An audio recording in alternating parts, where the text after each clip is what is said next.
From accusations of favoritism to getting bullied on the court, here's why Caitlin Clark only gets hate from other women. It goes without saying that the first major point to discuss is jealousy and competition. Caitlin Clark's success and the spotlight she has earned play a significant role here. As she rises to become a prominent face of the league, other players might feel overshadowed or underappreciated. This feeling of jealousy isn't just about her talent, but also about the attention and accolades she receives. Caitlin's influence on ticket sales and league policies has been substantial. For example, her presence has led to increased ticket sales of 200%, bringing more attention to women's basketball. Now, while this is positive for the sport, it also creates a lot of envy among other players who feel they've worked just as hard, if not harder, without the same recognition. Imagine being a player who has been in the league for years, consistently performing well, but suddenly you see a rookie getting all the spotlight. It's bound to create some tension. There's also a lot of resentment towards changes that Clark's influence has triggered within the WNBA. Take the improvement in travel accommodations, for instance. The introduction of chartered flights is a significant upgrade, making travel less stressful for the players. However, some players might feel that these benefits are more attributed to Caitlin's impact rather than a collective effort from all players. Is this better for the girls? Of course. But you can't help but notice that this is really all coming off the back of Caitlin and the exposure she's been getting, rather than those who have long advocated for better conditions without seeing results until now. It doesn't just stop there, though. Jealousy and perceived favoritism translates into actions on the court too. Some players use physical aggressiveness as a way to express their frustration or to assert their dominance, and this kind of behavior just shows that some players see physicality as a way to challenge or intimidate a rising star who they are seeing as a threat. One notable incident involves Chennedy Carter, who committed a hard foul on Clark with a hard bump off the ball, which many saw as an expression of frustration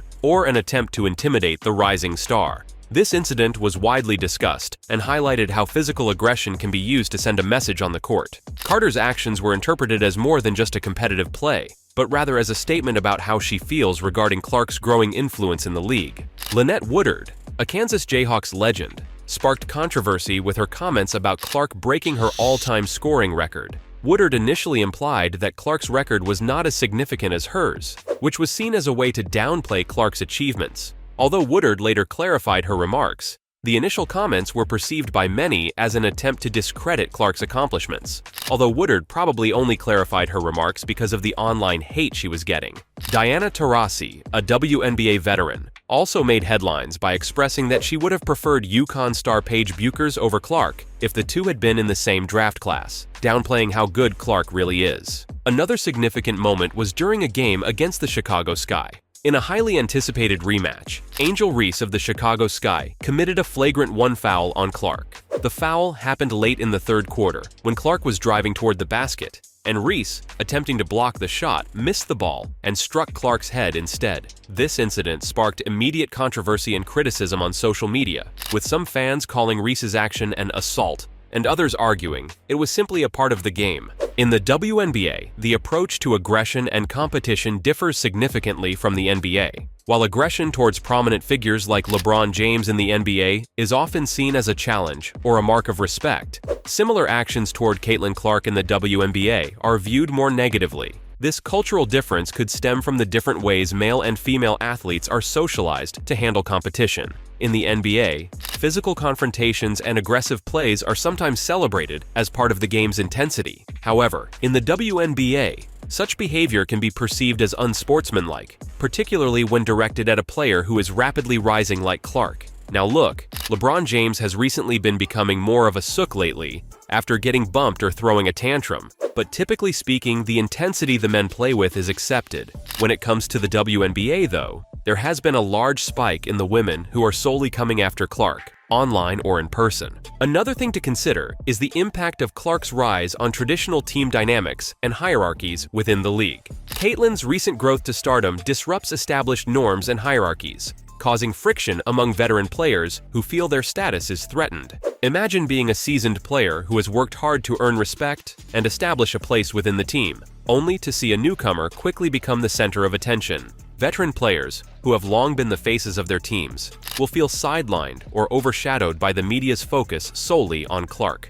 This feeling of being replaced or undervalued is going to foster animosity in them. The media often plays up narratives of young stars taking over, which, while exciting for fans, can be hard for established players to accept. It's also hard to accept when you see that Caitlyn got a $28 million Nike deal, which is the biggest individual player sponsorship deal in WNBA history. Considering Caitlyn is just a rookie, you can see why other players who have never seen this kind of money are getting pissed off. There's a lot of backlash when it comes to media narratives surrounding her as well too.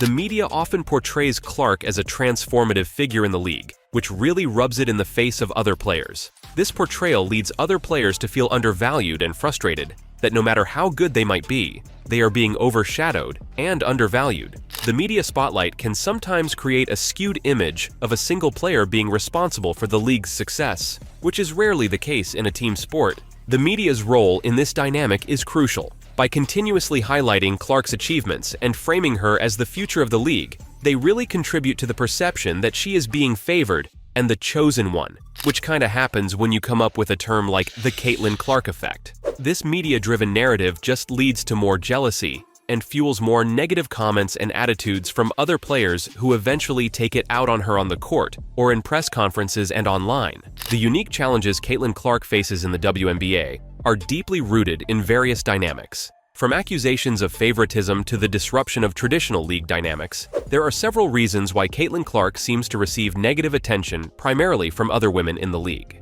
Jealousy and competition play a significant role. Clark's rapid rise to fame, her influence on ticket sales, and the improvements in league policies attributed to her presence create an environment where other players may feel overshadowed or undervalued. As Clark garners more media attention and sponsorship opportunities, other players might feel that she is being unfairly favored by the league, media, and sponsors. This sense of injustice fuels negative attitudes and comments, as players feel their own contributions are being overlooked. The cultural and competitive dynamics within the WNBA also contribute to the backlash Clark experiences. The different ways aggression and competition are perceived in women's sports compared to men's sports create a unique environment where physicality towards Clark is seen more as hostility than a mark of respect. This difference in perception can lead to more negative interactions on the court. The disruption of traditional dynamics and hierarchies within teams and the league is another crucial factor. Clark's rapid ascent challenges the established order, causing friction among veteran players who feel their status is threatened,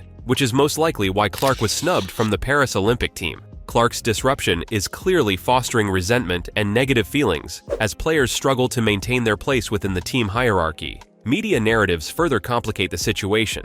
By portraying Clark as a transformative figure, the media inadvertently minimizes the contributions of other players, leading to feelings of discontent. The high expectations and intense scrutiny placed on Clark add to the pressure, making her a target for criticism from peers who feel she hasn't yet earned such acclaim. Caitlyn Clark's journey in the WNBA is marked by a complex interplay of jealousy, competition, perceived favoritism, disruption of traditional dynamics, and intense scrutiny. These factors contribute to the negative attention she receives from other women in the league. The craziest thing is it's mainly all from other women, though. Most of the men in the NBA and analysts alike are standing up saying how incredible she is. One thing is for sure, women bring drama to our screens, and it makes for great entertainment.